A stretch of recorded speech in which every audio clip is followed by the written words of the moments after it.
Assalamualaikum warahmatullahi wabarakatuh. Saya Zarifah Putri Humayra dari Fakultas Psikologi Universitas Al-Azhar Indonesia. Pada video kali ini, saya akan menjelaskan teori Gestalt pada Kurt Kafka. Kurt Kafka adalah seorang psikologi dan profesor di Jerman. Ia lahir di Berlin, Jerman pada 18 Maret 1886. Kemudian, ia meninggal di Northampton pada 22 November 1941 dikarenakan trombosis koroner. Ia bekerja sama dengan Max Wertheimer dan Wolfgang Kohler untuk mengembangkan psikologi Gestalt.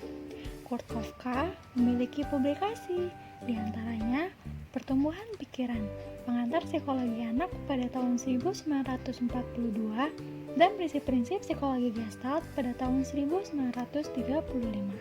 Teori Kurt Kafka tentang belajar didasarkan pada anggapan bahwa belajar dapat diterangkan dengan prinsip-prinsip psikologi Gestalt.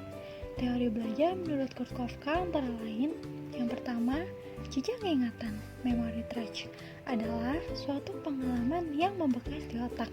Jejak-jejak ingatan ini diorganisasikan secara sistematis mengikuti prinsip-prinsip Gestalt dan akan muncul kembali jika kita mempersepsikan sesuatu yang serupa dengan jejak-jejak ingatan tadi. Yang kedua, perjalanan waktu berpengaruh terhadap jejak ingatan. Perjalanan waktu tidak dapat melemahkan, melainkan menyebabkan terjadinya perubahan jejak, karena jejak tersebut cenderung diperhalus dan disempurnakan untuk mendapat gestalt yang lebih baik dalam ingatan. Yang terakhir, yaitu yang ketiga, latihan yang terus-menerus akan memperkuat jejak ingatan. Dari tiga teori yang sudah saya sebutkan tadi, Kafka percaya bahwa sebagian besar pembelajaran awal adalah apa yang ia sebut sebagai belajar sensori motor, yang merupakan jenis pembelajaran yang terjadi setelah konsekuensi. Misalnya, seorang anak yang menyentuh kompor panas akan belajar untuk tidak menyentuhnya lagi. Kafka juga percaya bahwa banyak pembelajaran terjadi melalui peniruan. Meskipun ia berpendapat bahwa tidak perlu memahami bagaimana peniruan bekerja, tetapi untuk mengakui bahwa itu adalah kejadian alami.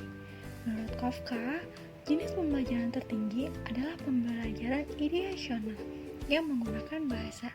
Kafka mencatat bahwa saat yang penting dalam perkembangan anak adalah ketika mereka memahami bahwa benda memiliki nama. Kelebihan teori Gestalt. Adapun kelebihan teori Gestalt yaitu yang pertama, menghasilkan peserta didik yang memiliki kemampuan berpikir untuk menyelesaikan setiap persoalan yang dihadapi. Yang kedua, kurikulum dirancang sedemikian rupa sehingga terjadi situasi yang memungkinkan pengetahuan dan keterampilan dapat dikonstruksi oleh peserta didik. Selain itu, latihan memecahkan masalah seringkali dilakukan melalui belajar kelompok dengan menganalisis masalah dalam kehidupan sehari-hari. Yang ketiga, peserta didik dapat aktif dan dapat menemukan cara belajar yang sesuai bagi dirinya.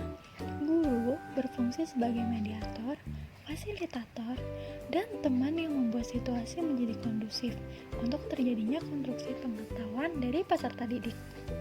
Yang keempat, melihat manusia sebagai seorang individu yang memiliki keunikan, di mana mereka harus berhubungan dengan lingkungan yang ada di sekitar mereka.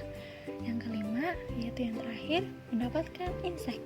Artinya, di mengertinya persoalan, hubungan tertentu antara berbagai unsur dalam situasi tertentu, hingga hubungan tersebut jelas, dan akhirnya didapatkan kemampuan memecahkan masalah. Kelemahan teori Gestalt. Adapun kelemahan teori Gestalt, belajar di sekolah dengan insight, seperti halnya teori belajar koneksionisme.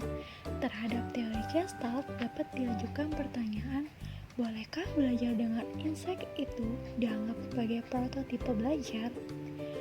Nah, pemahaman itu tidak dapat menjadi prototipe untuk sejumlah belajar yang biasa dilakukan manusia, karena tidak semua hal merupakan masalah, boleh jadi hanya merupakan fakta atau prinsip. Thank you. Wassalamualaikum warahmatullahi wabarakatuh. Terima kasih telah menonton video saya. Semoga bermanfaat.